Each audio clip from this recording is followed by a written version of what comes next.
So I'm in Montezuma, Kansas, and it's too foggy to drive this morning, so I thought I'd come out here and answer some of my comments.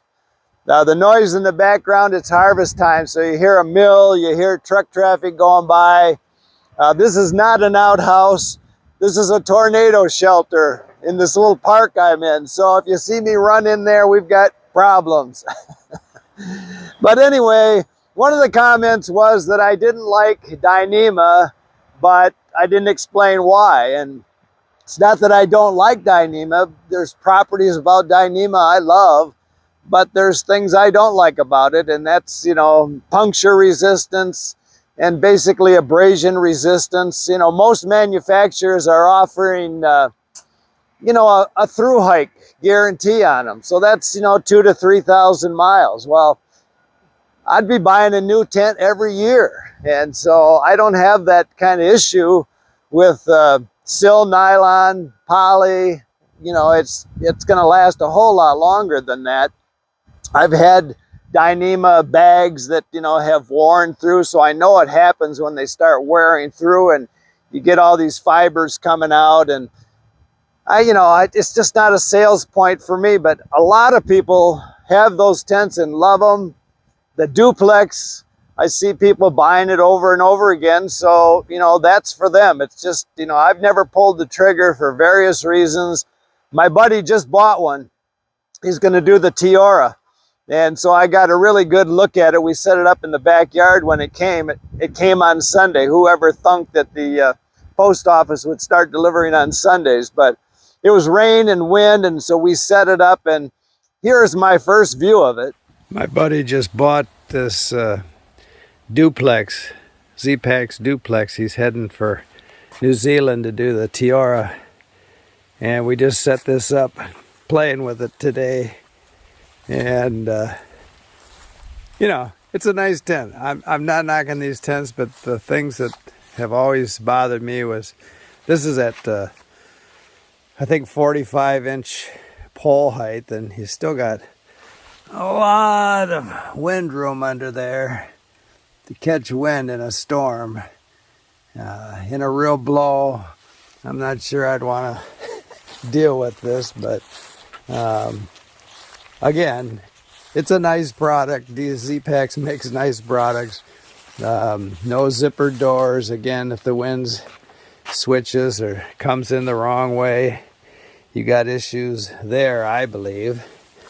But I've seen a lot of these down on the long trails, but it could be because people haven't staked them well enough. But again, it's innovative, nice looking tent, big inside, really a two-person tent, but for a tall person, you sleep crosswise in it. Not bad.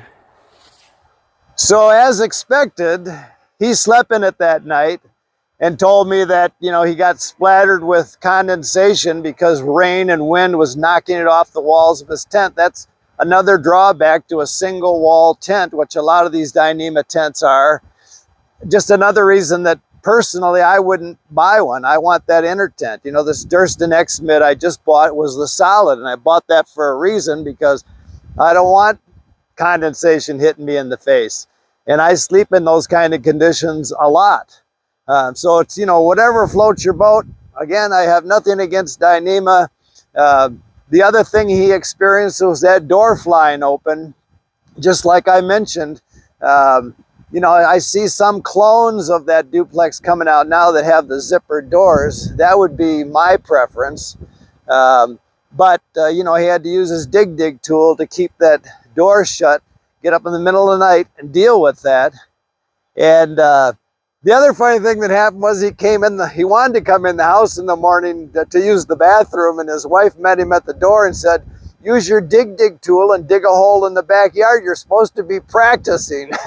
The other comment I had was about silpoly, using silpoly, buy it from Ripstop by the roll and make my ground sheet out of that. It compresses down more, lighter, not as noisy. doesn't take on any water. It's got a lot of good properties, and they said that, you know, they actually keep it hooked to their tent. So, you know, your outer tent, your inner tent, and your ground sheet all roll up together.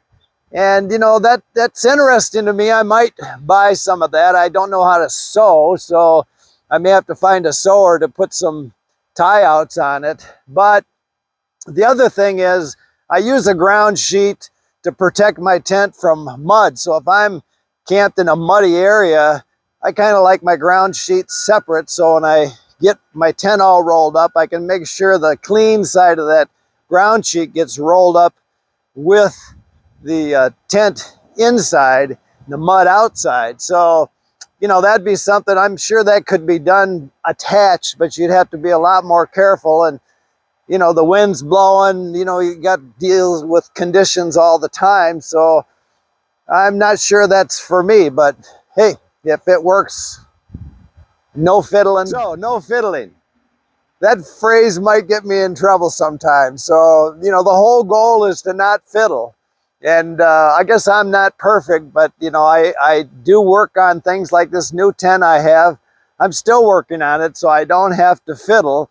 And there's a lot I still have to learn about that tent. Another comment was, you know, had I watched videos on the skinny pitch. So you can, you know, you're in a tight spot, you can actually pitch that Durston X-Mid in a skinny pitch. And I really haven't had time to work on that, but when I get down into the canyon, Big Bend, I've got several places I'm going to backpack in Texas.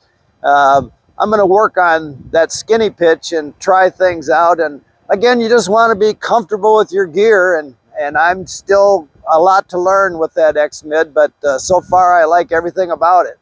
Another comment was trail names. Could I talk about trail names and what was my trail name? Well, when I did the CDT, there were only 4 of us. We didn't have trail names. We didn't see each other that often, but when we did, it was first name basis. Arizona Trail, everybody I ran into has no horse, Grasshopper, Jack and Yukon Jack and Jane. They all had trail names, but I really wasn't hiking with anybody, so I never got nicked with a name. But, you know, on the PCT, I was Umbrella Man. I've been PACKTOTER. I've been Dicky Bird. Sometimes it's maybe good to give yourself a name, or you might end up with something you don't like. But it's just all part of the culture, and you'll get a name if you hike with enough people on a long trail. Just enjoy it. Another comment about when I did the video on spilling alcohol stove over, was to put some carbon felt inside that cat can, which is a great idea. And I haven't done it yet. I've got to hit a hardware before I hit the canyon and pick some of that up. But supposedly it soaks up all the fuel, so it's not going to spill if you knock it over. And it still burns just as well. So that's a great idea. I appreciate that comment, and I'm going to try that.